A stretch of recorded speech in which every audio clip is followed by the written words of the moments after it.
याच्याने काय होणार आहे, मी जे काय बोललो त्याच्याने काय आपलं दुःख कमी होणार आहे का, असं कदाचित होणार नाही. परंतु एका गोष्टीचं निश्चित समाधान बाळगायला लागेल आपल्याला की आपण जे केलं ते आपल्या आवडीसाठी केलं, आपल्या समाधानासाठी केलं, आपलं देशावर जे प्रेम होतं त्याच्यासाठी केलं. मग त्याच्यामध्ये माझ्या गावातली लोक काय करतात, काय म्हणतात, कोण मान करतोय, या सगळ्या गोष्टी ज्या आहेत या गौण आहेत.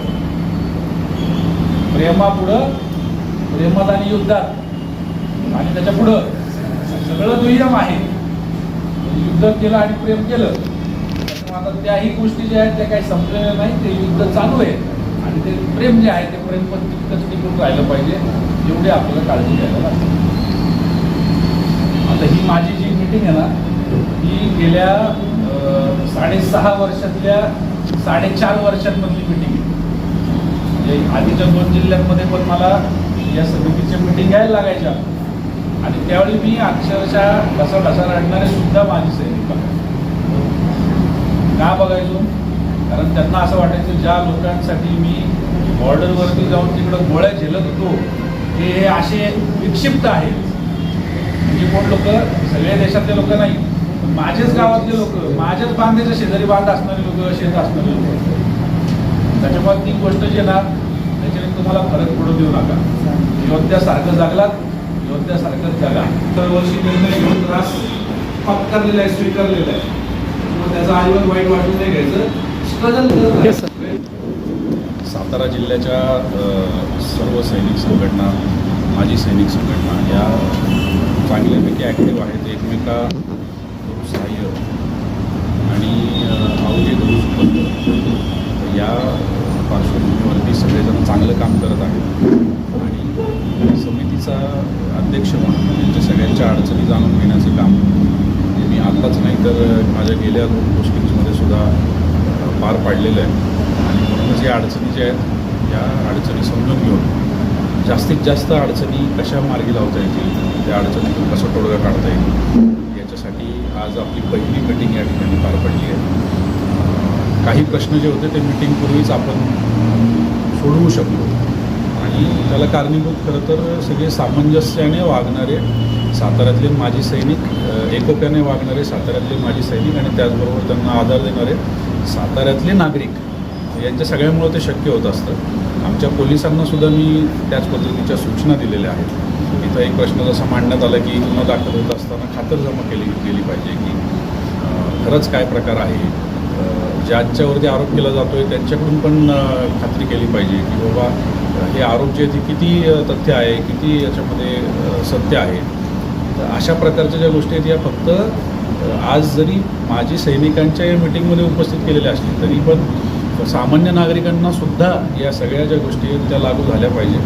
या पद्धतीनेच सूचना आपण सातारा जिल्ह्यातल्या सगळ्या पोलिसांना आणि पोलीस स्टेशनच्या इन्चार्जेसला आपण दिलेल्या आहेत.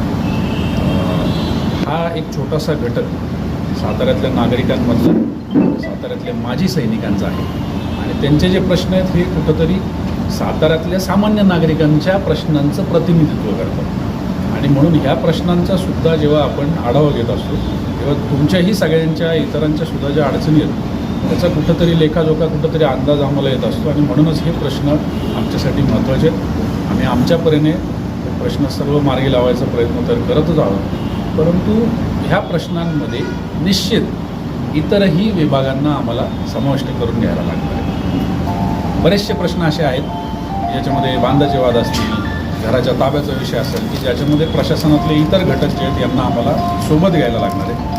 माझं त्या घटकांना सुद्धा आव्हान आहे की त्यांनी सुद्धा या सगळ्या माजी सैनिकांच्या प्रश्नाकडे गांभीर्याने बघावं आणि याच्यावरती जास्तीत जास्त चांगला तोडगा कसा काढता येईल याच्यासाठी प्रयत्न करावा. धन्यवाद. वंदे मातरम.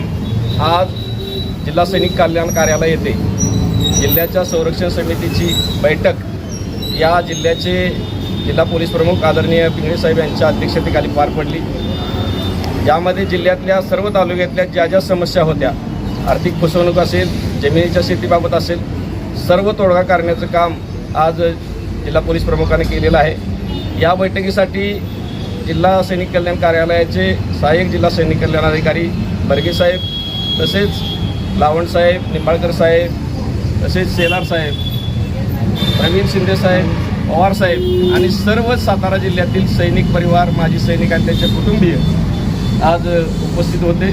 आणि या मिटिंगला खास करून ज्यांना आम्ही या सातारा जिल्ह्याचा आदर मानतो अशा आमचे सहकारी नौसेना मॅडल या सातारा जिल्ह्याचे माजी नगराध्यक्ष, उपनगराध्यक्ष आणि आत्ताचे नगरसेवक हेही या मिटिंगला आवर्जून उपस्थित राहिले. त्यांचं मी सर्वांचं मनापासून धन्यवाद देतो.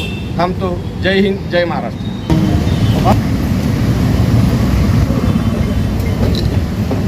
भारत माता की जय. भारत माता की जय. वंदे वंदे. जय जवान, जय किसान.